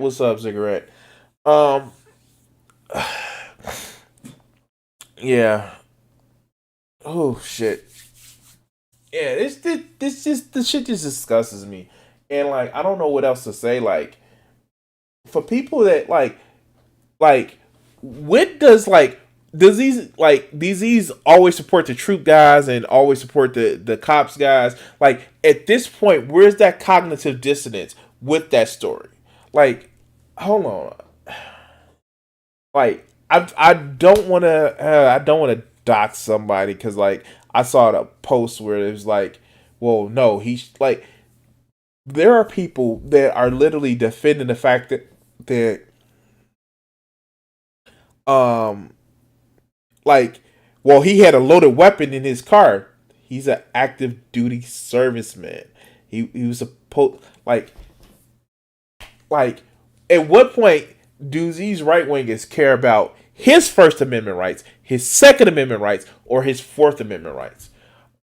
Well, I know some of these guys can't count past two, but like, seriously, like, at what point it's just like that cognitive dissonance breaks, and you have to say, well, yeah, they stopped him like that because he was black. It was in the police report that he was 80% sure, because black people do that shit. Wow. Fuck, wow. Yeah.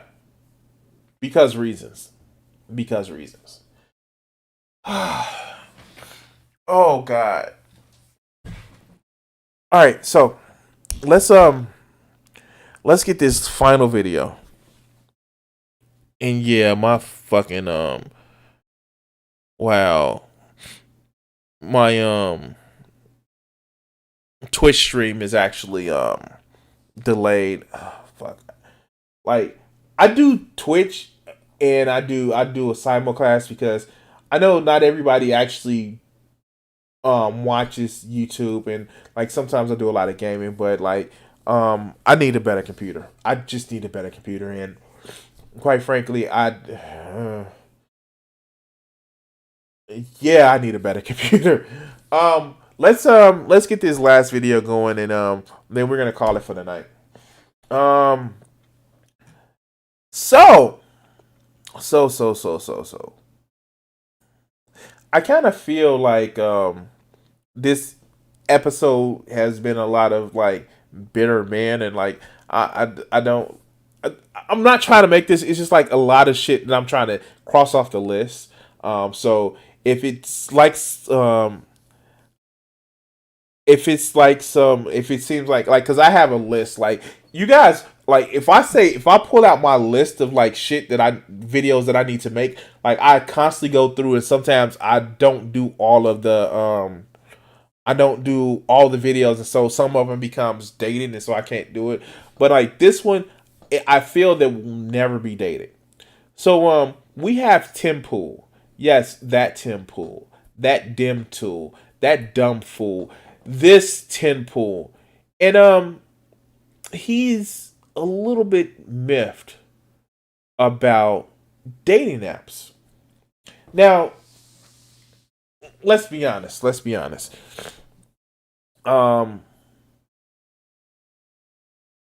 Dating apps are doing the gamification of people trying to find relationships, and you know their modus operandi is to keep you on the dating apps as long as possible in order to either break you down to actually start paying for the service, or keep you on that app long as possible to sell you sell you as a commodity towards advertisers. Now, if you want to have that idea, that critique of dating apps, how also big tech, because it is big tech, is actually using our need for human connection, especially in a year of dealing with COVID, or our need to kind of like reach out and have some sort of like bond or reproductive desire. Dating apps are shit. Like, we know that they're shit, and they're also used by predators to take advantage of, defenseless people, both men and women. But let's hear Tim Pool's critique of dating apps. Let's go.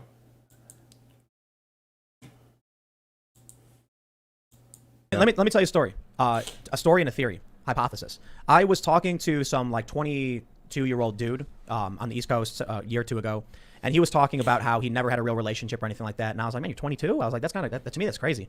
And I realized something. When I was a teenager, and when I was, partying college years, and it was just like, I drank way too much, man. I used to drink and just party nonstop all day. I didn't go to high school, so I was just skateboarding, playing music, being drunk, going and partying. It was kind of wild. But the women that I would meet, we didn't have Tinder. We didn't have any of these apps. So what would happen is the women I knew in college only knew the men they met in college. So who are the guys in college? Well, this chick's 19 years old. She knows some 19-year-old guy. He's not got anything really going for him. He lives in a dorm. He doesn't have a car, but it's who she knows. So, okay, let me stop it right here, and I feel like I'm going to be stopping a lot. Okay, yes, Tim, we know you're like almost 40. We know that. And we know at the time that you came up around that age, the technological apps weren't there.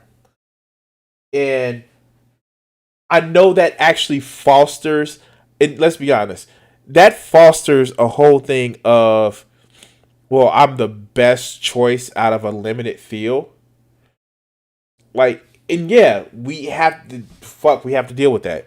But now, like, Tim, dog, it's different now. And let's hear this anecdote. So she dates him. Now he's 19. They, become college sweethearts or whatever. Maybe they get married. Maybe they don't. There's a lot of people like that. That's what's happening.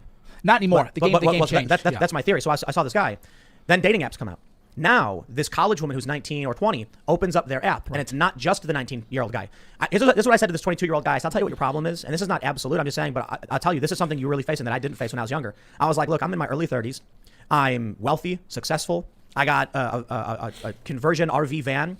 I can take you to an infinity pool on a roof of this luxury casino. And when I go on these apps, how is a 19-year-old college kid going to compete with that? So it's really simple. I'm not. So wait a minute. Oh, he's doing the thing. He's literally doing the thing of women only want men with money. Wow. He's literally doing the thing. Wow. He's doing the thing. He's doing the thing that women only want men with money. Wow. Mind you, Tim Pool, who literally has a, compound in the forest that they built, they filmed the Blair Woods in. Okay, let's go. I'm not trying to impugn the honor of these young women. It's very, very simple. If there's a 20-year-old woman and she swipes right on this like attractive 20-year-old guy or college, and they're messaging, and she's also messaging a 30-year-old guy. 30-year-old guy says, "How would you like me to pick you up in my, convertible, and we'll drive to my house? I've got an infinity pool I just built." And the 20-year-old guy says, "How would you like to come hang out at my dorm and watch movies?" And she's like, "Man, which one sounds like more fun?" The person that you can have more of a connection with, is he unironically doing that? Women only care. He's unironically doing that women only care about money. And I know, here's the thing. I actually came up in a generation that had to deal with 2 financial crashes. Actually 3, because I was born in 82. The dot-com burst right before I was graduating high school. That led into the whole recession that happened, and people only stopped paying attention to because 9/11 happened. The 2008 recession. And of course, the COVID recession that was happening before COVID. COVID exacerbated it. But we are struggling. We are not going to reach the same level of financial security that our parents actually had. And he's playing to this fear. He's playing to this fucking fear that, oh yeah, rich people with money get to have more options, and you beat me to it. Kat was like, I miss women didn't have any options. Yeah, exactly my point. But let's go. There's more opportunity with the guy who's already established. Dating apps have opened that up and made it much, much harder because now young men without the status and the wealth are competing against established men. Yes, and adding to that is the 30-year-old guy isn't just texting one 19-year-old. So he's not just taking one off the market, which would be, mathematically you would all kind of suss out. He's actually taking 3, 4, 5 off the market because he's making them all. So it's the weird thing is they're unironically doing we have to find another word for that term. The 80-20 rule. They're unironically doing the 80-20 rule. Wow. They're doing the 80-20 rule. Okay. Online dating has ruined it for women because a guy can just be like, "Hey, dude, I need NUDESs," and if you're like, "No," it's like, "Okay, I'm the 35-year-old guy. I'm about to fly to Paris. I'm picking out who I want to bring with me on this trip. You gonna send them? No. See you later." Going down the list of you have not just your 19-year-old you can't compete, but it's not just one girl's been taken off the market now. It's really like 4 or 5 are being taken off by the top dog. So you have the top of the food chain kind of guys having a monopoly, and then you have the younger guys who then just check out. I want to stress too, like, more power to these women. It's their choice to be with whoever they want to be with. And I'm not saying that there's any violation of their autonomy or agency simply because they're engaged in this dating app game. I'm just saying there is it's a general hypothesis I have that I think the math will pan out that young men are less likely to form bonds and relationships with women because of the competition in the market. But then my question is, what happens when those 20-year-old guys are 30-year-old guys without any dating experience? But also, most importantly, what's going to happen to those 19-year-old women that do become 30? There's this weird kind of invert axis that happens, especially around the age of 30. I mean, it's becoming later and later on, but it's not good.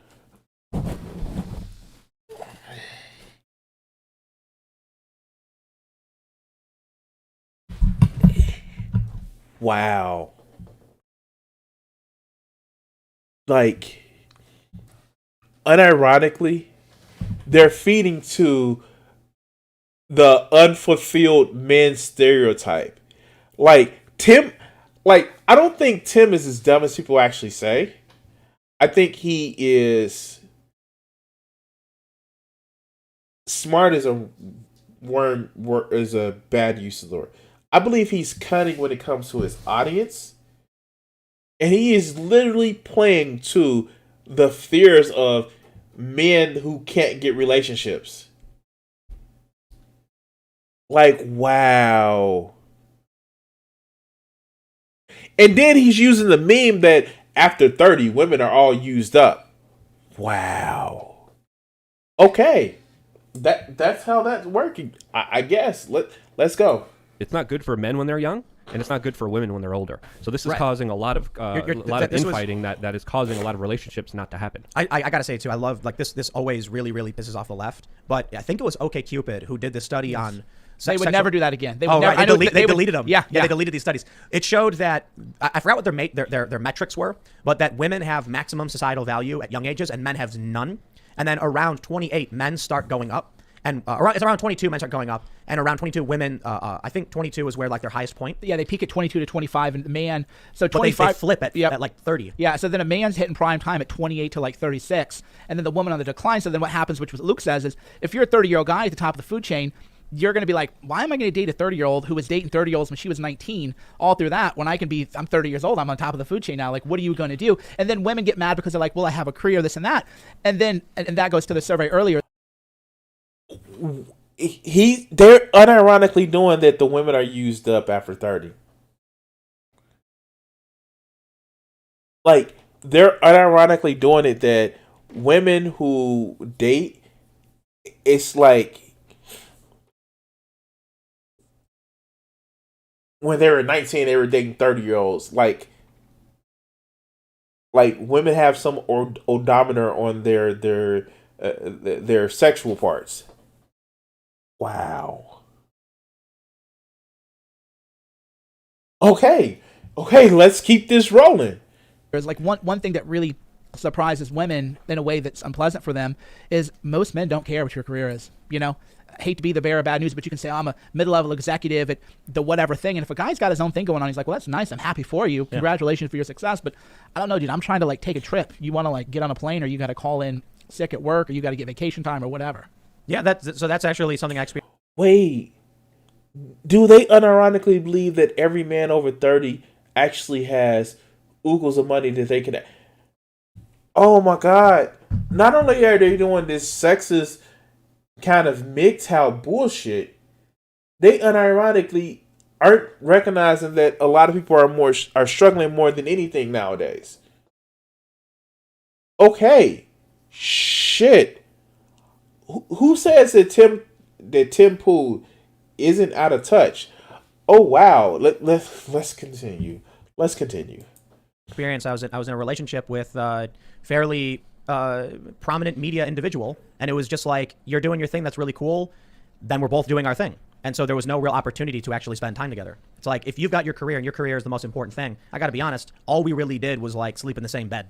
Like, night comes and it's like, how was your day? That's great. And then we didn't really do anything together. There was no shared mission.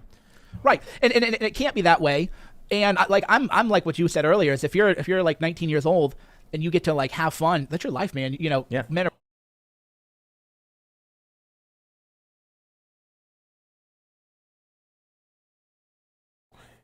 Did he just criticize whoever partner that he was with? It was like, well, no, we didn't do anything because you had your thing and I had your thing. No, chick, you need to pay attention to me and you need to worship me and you need to support my... Like,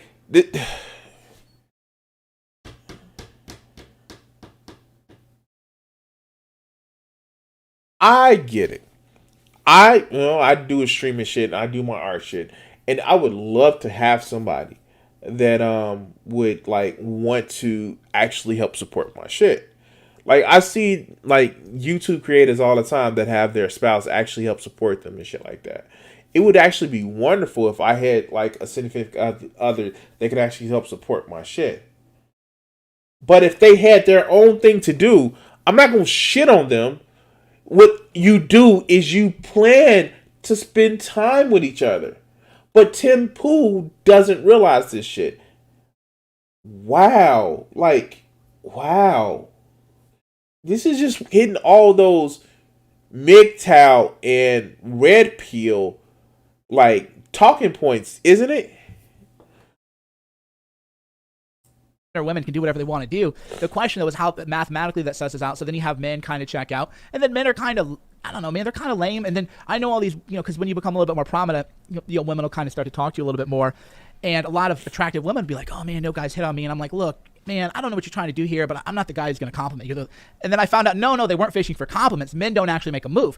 So I would be at places, and it's like junior high. I'm 43. It's like junior high all over again. So there'll be 4 girls over here, women, or whatever, young women over here. 4 guys over here. They're kind of like looking, and the guys don't make moves anymore either. They're on their app. They're like, can I swipe? They're like, I don't know, make a move or whatever. Whereas when you were, when you were in college, your age or my age, you had to go make a move, dude. That's the crazy thing. I was thinking about that when I was, like 18, 19, 20.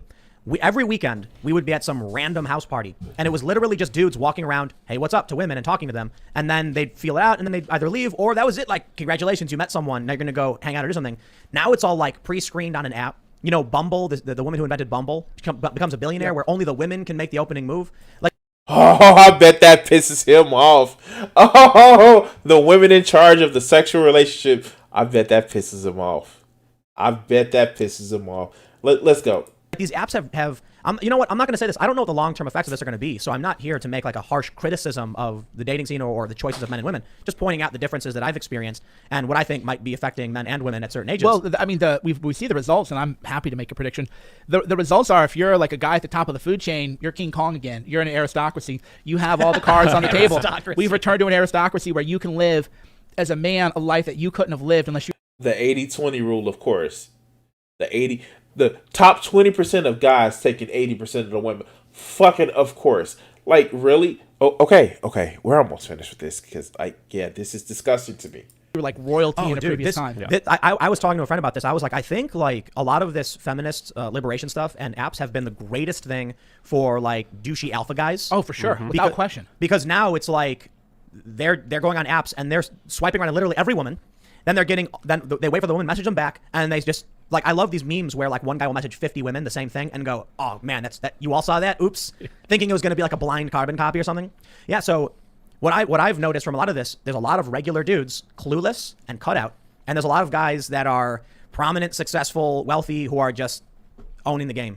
And they're doing it unabashedly because they're leaning into the sexual revolution too, which is okay. There are guys who just like, okay, I just don't do monogamy, dude. You got a problem with that? Fine with me. Whatever. This is kind of the way it's going to be. And everything. Okay, this is where we actually cut this shit off. Okay. Yeah. So, we learned one thing today. That, Tim Pool is a fucking idiot. And I'm sorry. Like, so here's my thing with dating apps. Yes, of course it's selective, and yes, sometimes with the dating apps, it's just not flattering people. Like, well, I fucking do dating apps myself. But at some point, you have to show a personality. That's for men and women. And I'm sorry, this whole thing that they're actually spouting and espousing that, oh yeah, money is ultimate lubricant. Like, no, that's not a thing. Like, just because you have money doesn't mean that women want to sleep with you. And also, to again knock out another bullshit ass talking point, it's the fact that women aren't just after fucking money, and they don't lose their value as a person to have a relationship after 30. I think we need to say that more and more. There is no age restriction on when somebody is good enough for a relationship. There's not. You don't hit a magical number of 30 and then women are not good. Or you can't use up sex. You can't. It's just impossible to do. You can't use up sex. I'm sorry. You can't use up sex. A woman's body, like, it's probably the most resilient thing Like, okay, for the guys that may be watching this and may be pissed off that I put Tim Pool's name in the video. Vagina can take a lot of abuse. It can. Not the rapey kind of abuse. That shit is sick. But it can take a lot of force and abuse. Women squeeze watermelons through the holes of the sides of openings of lemons. It can take some abuse. It's not going to be used up. It's not going to be bruised up. Like, after a long night of fucking, yeah, it may be bruised up, but you know what? It's the shit. It's the reason why it's called the snapback. And I'm sorry, guys. I'm sorry. Like, let's dispel this myth right now.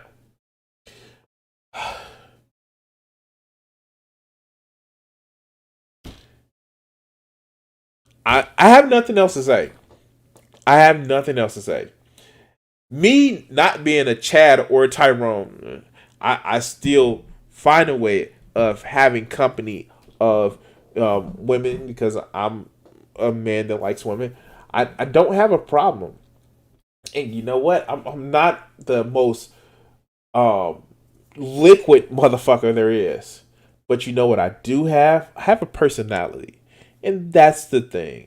That's what actually gets a lot of people that you want to be in a relationship with. If you have a personality and they like you for it. But what do you know? I'm just an asshole still. Yeah. But anyway, guys, if you're watching this live, please thank you for sticking around through this video. And if you're not watching this live, come join us every Monday and every Wednesday. And now, for some masochistic reason, every Friday at 7:30 p.m. Central Standard Time, where you can actually come and actually see these done live. Afterwards, if you're watching it on, YouTube later, please like and subscribe and share my videos. Please share my videos. Help me get to 1,000 subscribers. It will be it's great. Like, help me out. Help me out. And yeah, maybe I'll make a video on the topic that you want to actually do. But when it comes to these motherfuckers, fuck these guys. Oh, God. Okay. All right. Ran a little bit over tonight, but that's okay. That's fine. I want to thank everybody who actually... Yeah, of course they stigmatize polyamory. They can't please one woman. Why would they think that they have the opportunity to please more than one? Like that, yeah, of course. Of course.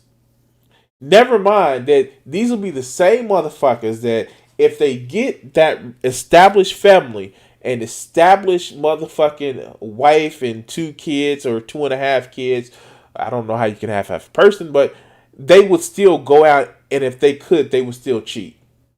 Like, look at that Republican congressman in Alabama. It's like, oh, I'm a family man, and I like family values, but he was caught having a mistress. Of course. And yeah, just because you may, like, there are people that monogamy actually works for them, just because of the way they set up. Some people it doesn't, just because of the way we set up. But anyway, guys, I want to thank everybody who took the time to watch. I'm still trying to work out the bugs to try to switch to this new way of doing the stream. So if it has been any type of all right, yes, please check out Kat, who is going to be streaming tomorrow at 8 p.m. Central Standard Time on her Twitch channel. So yes, please check that shit out. And yeah, no, guys, thank you guys for watching. And here, let's as we always do at this time, let's go. What do you think that these executives are afraid you're going to do to white America? Probably stop some racism. Stop racism? Yeah, I'm probably afraid of that, because then people don't hate each other, and people start talking to each other, and then they start talking to each other, they find out who's the problem. Which is? Greedy people. Greedy. I have a couple things I want to ask you there.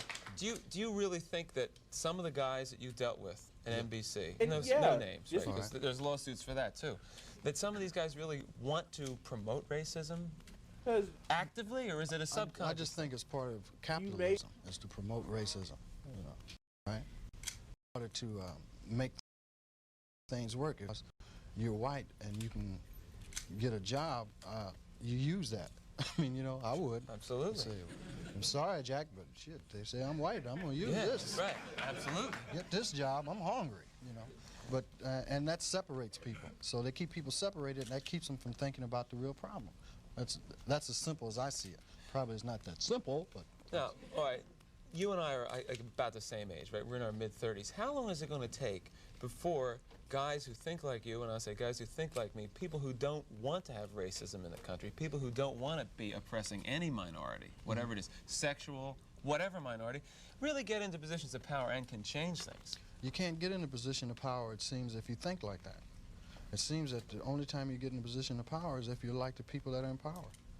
To me, I mean, that's the way it goes. I mean, people that get to become executives become like the people that were already executives. I don't know, maybe... They go in with good intentions, but it eats them up. It's like a cesspool, you know?